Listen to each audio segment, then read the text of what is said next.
Forget gurus. Forget anyone claiming to be an online business expert without going through the challenges of entrepreneurship themselves. The Real Money, Real Business podcast is here to prove the best insights in online business comes from your fellow online business builders. We dig into stories of entrepreneurs selling their business on the Empire Flippers marketplace so that you can learn how they made their business profitable, how they overcame obstacles, and what lessons they learned in their online journey. If you want to take your business and your knowledge to the next level, you've come to the right podcast. Let's get started.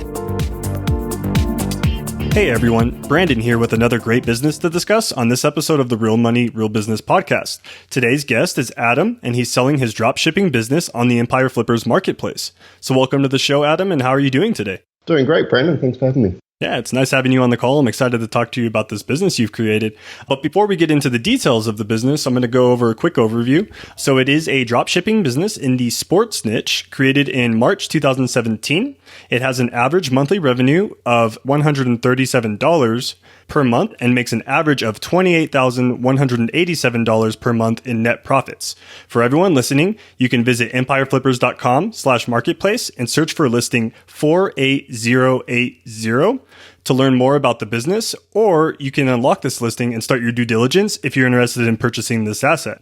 So now that I've given a general overview of the business, what's included in the sale are 2 domains and all site content and files, and that's one for the US and one for AU markets, an email list with over 24,000 subscribers for the US market and 14,969 subscribers for the Australian market, social media accounts for Facebook, Twitter, Instagram, and Pinterest, standard operating procedures for business management, and employee contracts. So, Adam, can you tell me a little bit about your background in building and running online businesses? Yeah, sure. So I come from a technology background as my trade, I guess, for the last 17 or so years, but never really run my own e-commerce thing. I used to build e-commerce stores for clients back when I worked for the man, so to speak. So back in 2017, I decided to give my own store a go. This was one of about a suite of 3 or 4 I did at the time. This one overtook everything else, though. So that was started as a bit of a side hustle, I guess you could say. And after probably 3 or 4 months of running that, potential was pretty obvious. So I quit the job and threw myself into this, building up this thing full time. And we've been going pretty much feeding the family with it ever since. So it's been great to sort of leverage skills that I used to know, but I mean, e-commerce changes. So it's been a fun project, but it's getting a little big for me. Gotcha. Yeah, no, that's really great to hear. So you kind of just jumped right into e-commerce, back in 2017, right, with this business and a few others on the side? Yeah, so I had 3 going at the same time. I sold one of them a long time ago for a pretty small amount. It was just a little hobby thing that I did actually with my now teenage son just to get him into business. And then really just threw myself into this one and expanded it, as you said, it was originally just the US market, and then I expanded that into the Aussie market as well, because that's where I'm located. And so we still primarily sell to the US. Actually, we sold to 72 countries last year, but they're the 2 main marketplaces that we end up expanding to. And yeah, it's been fun. Oh, it's really great to hear that you've expanded into multiple markets and not just, staying within your own realm. So how does this business primarily make money? Is it all coming from your dropshipping affiliates? Well, we actually make and design all our gear in this sports niche. So we do a lot of our own designs. So we're not so much dropshipping other people's designs as many others do in many different industries. We do dropshipping in terms of it's fulfilled that way. So it still goes direct to customer once it's made, but it's really more made to order than dropshipping, I guess, but it's all semantics. So yeah, we basically developed a system to do all our own designs, and then we work directly with a couple of suppliers we've worked with now for 3.5 years, basically, almost since day dot of the store. And it's good. It means we've got probably the biggest range in our particular niche out there, actually. And lets us it's a playground for us. It lets us have an idea and get something going in a day instead of a couple of weeks like it normally would take. Yeah, no, that's a really great business model to build this off of. And so why then was it that you decided to stick with this niche specifically? Was there just something that stood out compared to those other businesses that you were running at the time? Well, part of it was just sales volume. The other part is this is sort of an industry I know pretty well. It's a bit of a passion niche for me. And just the margins were a lot better in this niche than some of the other ones. The other ones were straight drop shipping where, you're probably getting 20% margins at the best on those things. Margins here are a little better and certainly, gives me a bit of room to ramp up the ad budgets and that kind of thing. This is just my interest, so that's why I kept with it. It's something I enjoyed more than the other two. Yeah, no, it's really great to have a passion project and literally have the passion for it. So it's always good to see. Now, if things are doing so great right now at this time, Adam, why is it that you've decided you want to sell the business? Yeah, as I said, it was originally a side hustle, then a passion project, but it's not really my core, what I'm trying to do. The reason this is my 5th round of trying to be a full-time entrepreneur. I'm 40 odd now. I'm really about building businesses rather than being all about the one business, I guess is the best way to put it. Mm-hmm. So this has basically outgrown me because it needs a little extra love than I want to give it, I suppose, because I'm spreading myself across a few different, not just e-commerce stores, a few different online business areas. So I'm really wanting to build teams to go and do that stuff for myself and go and execute some of my crazy harebrained ideas. So this one sort of reached the point where, I can sell this and it becomes a life-changing thing for family. I can pay the house off and do that kind of stuff and then really branch into what I quit the job to do in the first place. Gotcha. Yeah, no, that makes total sense. And now, was there anything that you learned while you were growing this business that you plan on applying to your future projects down the road? I learned that simple is better. Mm-hmm. And that's sort of applied that probably in the last 6 months. So with that, I mean, taking myself out of the business is part of it, but also even when it comes to advertising, I've consolidated all that down because, there's 100 different options. I could go Facebook and Pinterest and Reddit ads and all this kind of stuff, but I knew Google ads, so I ended up consolidating down to that and simplifying that, and that's made a huge difference as well. It also means you can kind of leverage any spikes in interest in the niche as well, which has happened recently. So yeah, it's really about keeping it simple. I've extracted myself almost entirely out of the business so I can just do strategy stuff at the most on that, which has been great for me, which also lets me go and put a few more fingers in a few more pies, I suppose. Yeah, that makes total sense. And you had mentioned just earlier, leading to the reason why there was a spike in traffic and revenue. Was there something on the back end that had led to those numbers increasing that you had performed?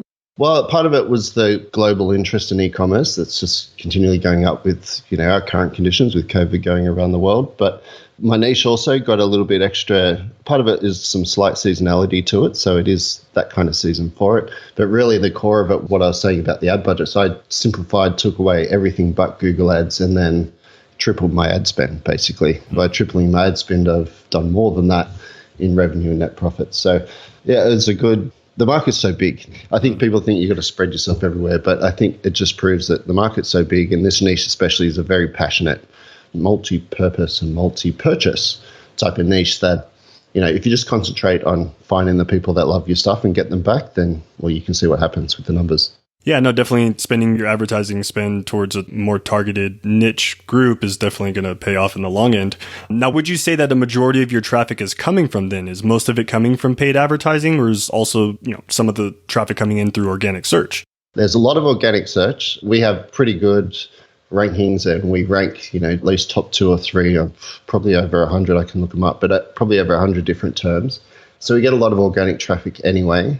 But I'd say about 60-40 organic to paid. So the rest is essentially paid and some referral stuff. We throw the odd newsletter out as well, close to 40,000 or so subscribers. So when one of those goes out, that's bringing people along as well. But yeah, we don't do any kind of affiliate program or anything like that to bring extra traffic in at the moment. It's really just organic and whatever paid marketing we're doing. And then there's a lot of word of mouth in this niche, so put it that way.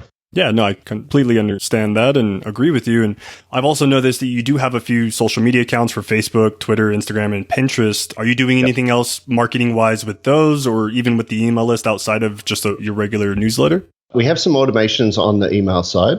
So some follow-up sequences and things when people buy or abandon carts. Nothing crazy, pretty standard stuff that you'd read anywhere else to do. We do that. We throw the odd newsletter out, but it's very sparingly. It's really genuinely when we've got a big announcement or, like a new product range or something like that. We don't tend to just send out a weekly newsletter to them. So they'd be getting a newsletter once every probably 2 months at most. On the social media side, we used to do a fair bit of Instagram posting and Pinterest, but we've stopped that. We've pretty much not done any new social posts now for, I guess, almost 6 months. And that, again, is simplifying and consolidating was the reason behind it. So we certainly are still in there on the Facebook page answering questions and comments and that kind of thing. But, I mean, once you go and check out our social accounts, you see there's not actually a lot of new content. So there's heaps of people waiting for content there. We just haven't put our efforts into there. And that's really all about where we found our skills gave us the best return on investment, to be honest, on time investment. So hence why we're just really living in the Google world at the moment. But there's anyone who knows how to really do good social stuff, which I do know how to do. I just don't want to spend that time. Yeah, and it's plenty of opportunities for someone that come in and, does have some knowledge or some background in some of those skills to really come in and scale the business even further. Now, aside from some of the things that you've been performing on this business and things that have been working, Adam, are there any things that you've tried with this business and it just didn't give you the ROI that you were expecting? The trickiest thing on this business, because the customer base is so US centric, and I'm obviously not in the US, there's two things that makes hard for us. One, I don't tend to get my face in front of camera too much because I'm not sure how a US market reacts to an Aussie voice. And two, it also means if I have to deal with anything like returns and those kind of things from the US, it doesn't make any financial sense to get them to send them back here to Australia. So we're losing out a lot on profit margin there. I just basically do exchanges and returns and don't really get them to return them to me at the moment. So there's a whole bunch of potential there if you're thinking bottom line for someone that's probably in the US, for example. Look, what's not worked was Facebook ads. Didn't work too well, but that's lack of my knowledge, I think, and also my disdain for the platform. So sorry, Facebook. But definitely the type of product we've got. I've consulted with a few agencies and they've been craving to take our products and get them onto Facebook because they're just ready-made for it. And the fact that you can design whatever you want means you can choose a niche and create a product and then advertise to them. But I just haven't gone down that road. Didn't want to spread myself that thin, I suppose, or get my VAs to do it. To be honest, my VAs are fantastic at support, but not really in that ad space at all. So yeah, and then we tried some Pinterest things. We get a bit of traffic out of there, but we don't get a whole lot of sales. So the social media side, we just haven't been able to leverage. I think it's really just basically either lack of want or lack of skill, probably both. Okay, I gotcha.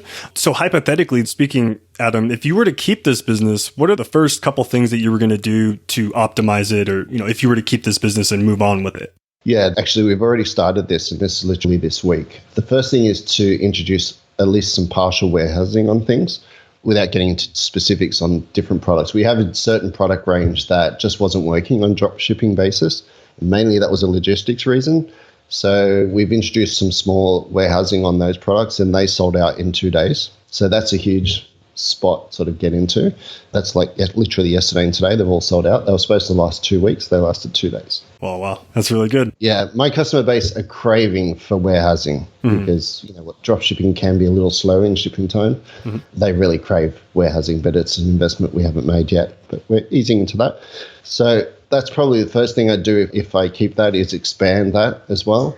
And the other place we haven't got into, in our niche especially, if you can get anywhere into Europe with our niche, then you can almost print money. We haven't got into there at all, at least targeted wise. We still get some customers, like 72 countries last year, but that whole continent basically is ripe for the picking if you want to dedicate some time to get into that space. So we'd probably expand there if we wanted to grow, and warehousing to really just consolidate the customers we've got and get them back. Yeah, no, I completely agree with you. If you can expand this niche into the Europe market and really, capitalize on the brand that you've already established, it's really a great opportunity for a buyer to come in and do just that. Now, can you describe some of the typical work that you're doing on a weekly basis at this time, Adam? Me personally, I do 3 things at the moment. I've taken one thing away from my VAs just to help them out because, as you saw, the sales volume was so high, and also, it's COVID-19, so that brings its own challenges with logistics at the moment. So at the moment, basically my day consists of, in the morning, I receive some tracking reports from the suppliers. So I upload those. That's a couple of minutes work, that's all. I will just have a little look through. My VAs put anything super duper urgent into a dedicated folder for me. So I'll just check there, make sure there's nothing that is super urgent I need to address. And then I usually just coordinate. I have our freelance designer that does some design for our products. I coordinate with them if I want new products. It's usually once a week or so. Look, it's mainly reporting, to be honest. And then I do a phone call with my VAs, probably 2 or 3 times through the week, just to see how things are going or if we need to improve. A lot of that depends sometimes on where the business is. Like right now, we're implementing warehousing, so it's taking a little bit more of my time. So I'm talking with warehouses and working out those deals. But on a week-to-week basis, every day, it's usually just get those tracking reports up. The thing I took from the VAs, just processing any returns or refunds that need to be done. Okay. And answering any urgent emails that have been referred to me from VAs, which I try to avoid. I try to get them to do as much as possible. Okay. Now, do you feel that there's any specific skill set that a buyer should have prior to taking over this asset? Or do you feel that the VAs, for the most part, could handle the day-to-day management of the business as long as you're following up on the reports like you mentioned? Oh, yeah. So day to day, the VAs can definitely handle it all. They do it already. I brought a second one on for that reason because it's getting a little bit too much for one. They handle the email support. They listen to phone call voicemails and they do all the Facebook messaging. So once the sales volumes increase, I brought a second one on. They're actually partners in real life. So that saved me on training. So they can definitely handle the day-to-day. They can do returns and exchanges, which I'm doing at the moment just to help them out, but they can do those too. They used to do those. So yeah, on that side of things, definitely for the owner, good communication to talk with suppliers and the warehouses. The warehouse I use is run by an American, so very easy to communicate. My two suppliers are not there, but their English is pretty good as well. Otherwise, it's really just organization and a little bit of thinking out the box, I guess. And if you got to design any kind of flair for design, which I do not, I do stick figures and that's about it. But if anyone has any kind of flair for design, you've basically got open slather to create whatever you want in this niche, which is, it's like a wet dream for some designers, I think. So it depends on what people like, but no great skill. I mean, the Google ads we run are very, very basic and are actually 90% automated. So I've had a long history in those, but this is probably one of the simplest type of campaigns I've ever run on the Google ads side. Yeah. And that's really good to hear as well. And also great to hear that you have things automated in such a way that someone doesn't really need a specific skill to come in and really scale this business to its full potential. But on the other hand, what do you feel are some of the potential risks associated with this business that a buyer should be aware of? We continue, and it exacerbated by COVID, of course. We continually have some logistic issues we always got to work around, although that may have been solved literally this week. So there is some things you got to keep on top of to make sure things are getting around the world. I mean, we're shipping globally, so every country has different, border rules and custom rules and all that kind of stuff. So you've got to just keep on top of the reports on that and just make sure, okay, things are getting there on time, and if they're not, to chase up why. So that's definitely something that you need to do. I've forgotten the rest of the question. What was the rest of the question? Just any other risks associated with the business that a buyer should be aware of, and with the logistics and the current economic situation. That's something that you're also helping to alleviate, right, by having that warehouse, and start storing some of the accessories. Correct? Yeah, the warehousing is solving it, and also some new shipping partners as well. So we don't use the usual shipping partners out of the countries that we're selling out of that other people do. We've looked sort of left field of that, and we've found some really good partners. So we've got a new partner for the US that's going to really improve the shipping times on those things. The other risks that, you've got to look out for national holidays for sure. And you've got to watch out for, like anything where you're designing your own things, you've got to watch out for copycats and chase those up through letters to them to get them pull things down or that kind of stuff. We don't get heaps of that anymore, but you still got to just keep an eye out for that kind of thing. And we have such an extensive range, it's definitely possible that a few of those things sneak off into other people's stores for sure. Yeah, no, I completely agree with you. It's always good to make sure you're staying on top of your designs and your work and making sure that you don't have any copycats stealing your credit as well. Yeah. Now, Adam, are you willing to commit to a non-compete, meaning any of your future projects down the road, you'll stay out of this specific niche? Yeah, definitely. Yeah. Okay. Not only not going to be competing in this niche, I won't even be competing in e-commerce. I'll be branching off into some other things online. So yeah, that's not going to be a problem at all. Okay, that's great to hear. And then also, how much support are you willing to offer potential buyers? Are you going with the typical 30 days of email and Skype support, or did you have something in addition that you would like to add on to that? Very happy to do the 30 days email and Skype for sure. I'm also doing a lot of video tutorial stuff, mainly for my VAs, so they're going to get all that as well. Look, if it's an entrepreneur, I'm happy to chat with entrepreneurs till the end of time because that's, I'm sitting here in a home office, gets a little lonely. So yeah, but no, definitely commit to the 30 days of Skype and email support for sure. Okay. Yeah, that's really great to hear. And then how about, are you open to negotiating something like an earnout where you'll receive a large portion of the sales price up front and then a few payments a couple months after that, closing out the deal? Yeah, I'm certainly open to that kind of thing for sure. I know it's, different things for different people. So yeah, I'm open to some different options and we'll talk about that for sure. Yeah, it's good to hear that you're open to that, and that can always be discussed during the negotiation period. Now, just a few sideline questions for you before we wrap this up, Adam. Was there anyone who inspired you while you were building this business that our listeners might like as well? Look, I've been in this entrepreneurial space forever. So, just like everyone, who's read Tim Ferriss's books, I always follow his stuff. Mike Dillard's someone that I follow a lot, who used to be Self-Made Man, and I'm not sure what he's renamed it to now. But I'm just really following those people that are all about working smarter rather than harder. I have a wife and I have 2 kids. I have a history of cancer many years ago where it makes no sense for me to burn in candle at both ends till 4 o'clock in the morning. I just can't do it. So anyone who really talks about that kind of thing, minimizing the effort and maximizing the return, is who I follow in that space. Yeah, I completely agree with you. Tim Ferriss was actually the one physical copy book that I was backpacking with me, through Asia this last summer. So yeah, great book sure. And great motivational piece as well. Now, what advice would you give to our listeners, Adam, that you wish you knew when you first started this business? Don't get deep into the business. Stay on top of the business. It's the whole work on, not in the business, is what I would say.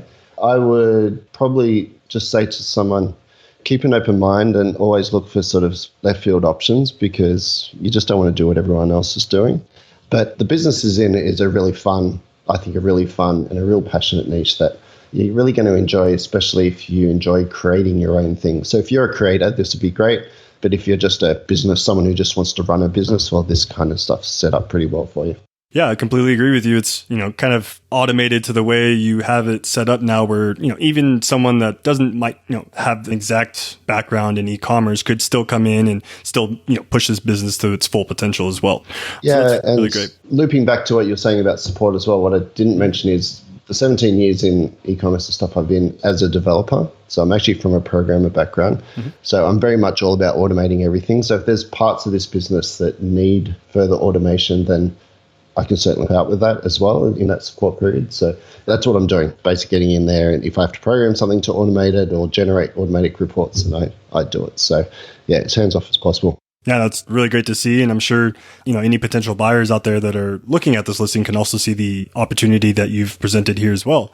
Now, just last question for you, Adam. Putting yourself in the shoes of a buyer, why do you think that this business is worth buying?